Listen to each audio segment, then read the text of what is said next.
Hello, viewers. Before I start, some people asked me the other time, why are you talking about IPOB? Are you a member? Okay, I'm not a member. Is it only members that will talk about IPOB? I talk about what affects Ndigbo. And what affects Ndigbo includes Igbo's interest. Yes. So that is why I talk about IPOB. What IPOB is doing is affecting Ndigbo. Now, let's not talk about whether positively or negatively, but IPOB's act has a way it affects Ndigbo. Do you get it? And I am among those who feel Nnamdi Kanu should be released. Yes, because it will help calm tension in the southeast. So don't ask me why I'm talking about IPOB. IPOB has to do with Ndigbo and others. At least their activities or some, having huge following in the southeast. And there's a way it's impacting on our region.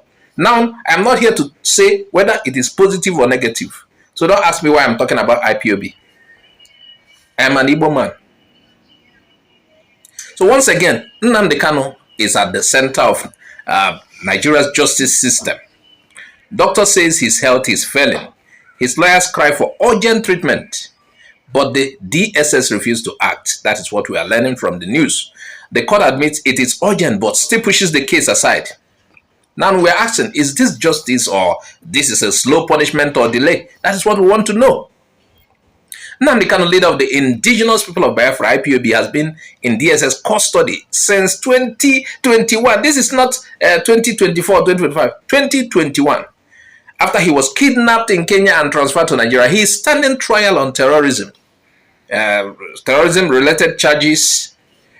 But right now, his case is not about politics. It's about his health and his right to live. That is what was settled yesterday, which I don't think it went well. I also play videos of his lawyers, their comment afterwards. So in August, a team of doctors led by Emeritus Professor Austin Agadi examined Nnamdi Kanu. Their report was alarming. This begins to take us to what a prophet said here, that Nnamdi Kanu should be concerned whenever his release is announced. Let him, about his health and, I'm afraid though. But look at what they said. They said the report by Professor Austin Agadi, who examined him, was alarming. They found problems with his kidney, his liver, and his pancreas. They found dangerously low potassium level and a swelling under his armpit that needs urgent investigation. So the doctors recommended that Kanu should be moved immediately to National Hospital in Abuja for treatment. As usual, there was a time IPOB said he's been maltreated. And the government said, no, they are not maltreating him. They are not maltreating him. They are treating him well. I hope they are aware of what is happening. Now he needs urgent treatment. But the DSS ignored this advice. They kept him in custody in the same confinement that doctors say is worsening his condition. Now, concerning the court battle, his lawyers led by Chief Kanu Agabi and Uchenna Njoko rushed to court. They filed an urgent motion asking that he be transferred to hospital. You can still keep somebody in hospital and monitor his movement. I don't know why. The foremost thing here is for him to be safe. The DSS says when they take him to court, they spend, I don't know whether it's billions or millions. Now you can still put those security around the facility in the hospital. If you are afraid that he could be, if you could bring him to court, you took him from DSS facility, you brought him to court, and you take him back to the facility safely. You can still do the same thing in the hospital. And when he's done with his treatment, unless you have what it takes to take care of him, or is there other motives that we are yet to know? Why can't he receive the adequate treatment? So, according to his lawyers, they said the argument was that his right to health is part of right to life, and that delay could mean death. So the situation is serious. It's very serious. Now, the vacation judge, Justice Musa Liman, admitted the case was urgent. He agreed to hear it during the court's annual vacation. The date was fixed for September 15, 2025, which was, I think, yesterday. But on that day, instead of hearing the matter, the judge pushed the file back to the chief judge for reassignment. Why? Because the vacation ended same day and he said there was no more time to hear the case. And the local politics now, even Basalo there. So the case was sent back into the system, back into what we call delay, because the system is delay. So good. Now, let me analyze what this means. A, justice delays is justice denied. This is not an ordinary case. It is about man's life. If doctors say urgent action is needed, delay is dangerous. Bureaucracy does not heal sickness. Each day of waiting may worsen his condition, and that is how it goes. Treatment, sickness without treatment keep getting worse. It doesn't get better without treatment. Now, this pattern of DSS neglect.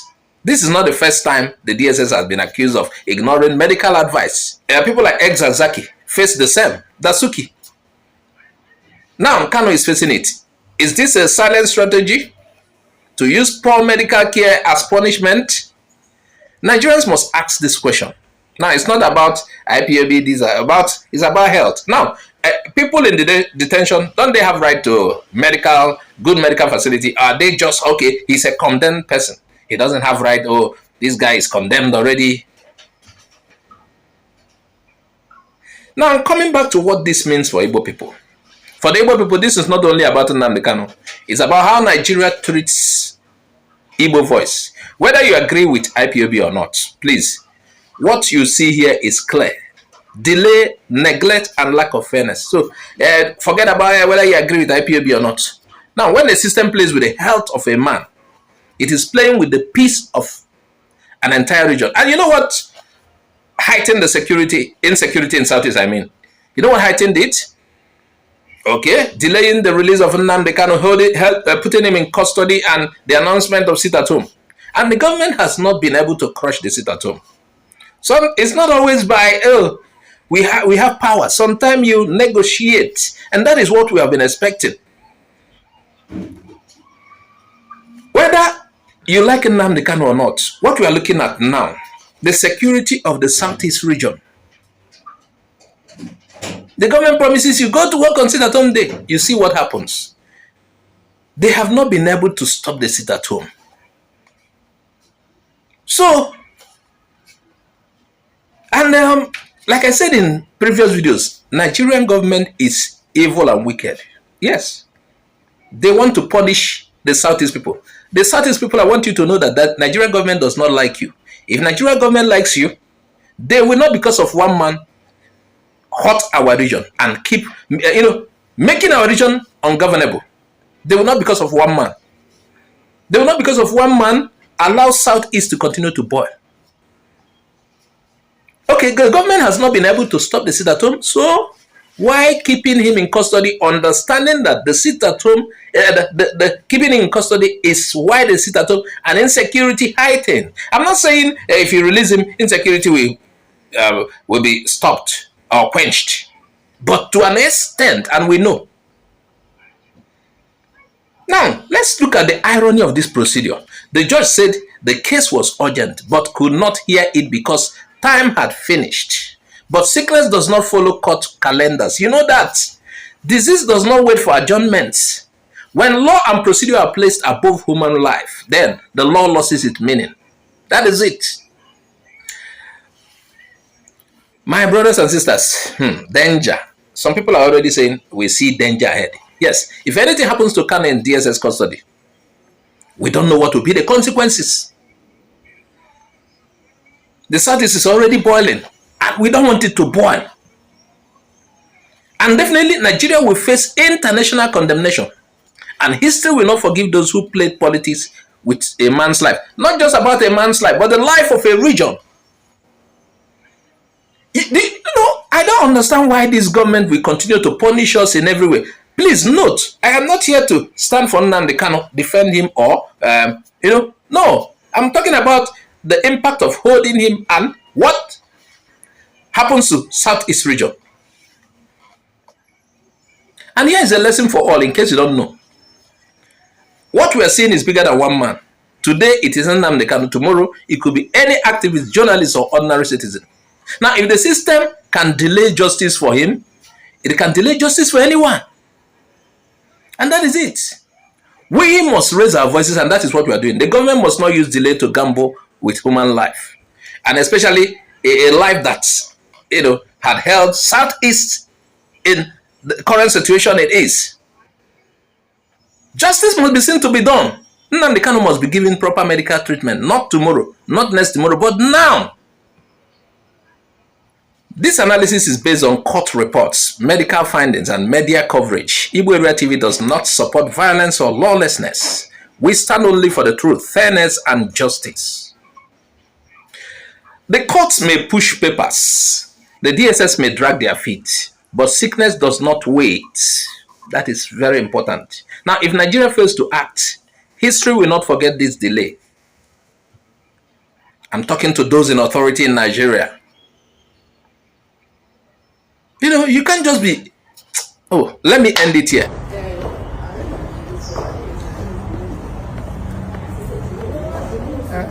Yes, my brother. We came to move application for the transfer of Maze Nnamdi Kanu to National Hospital for proper medication, because we discovered that the medical personnel at the DSS are incompetent and they are not giving him proper medication and attention. So we applied, and because his condition is getting worse.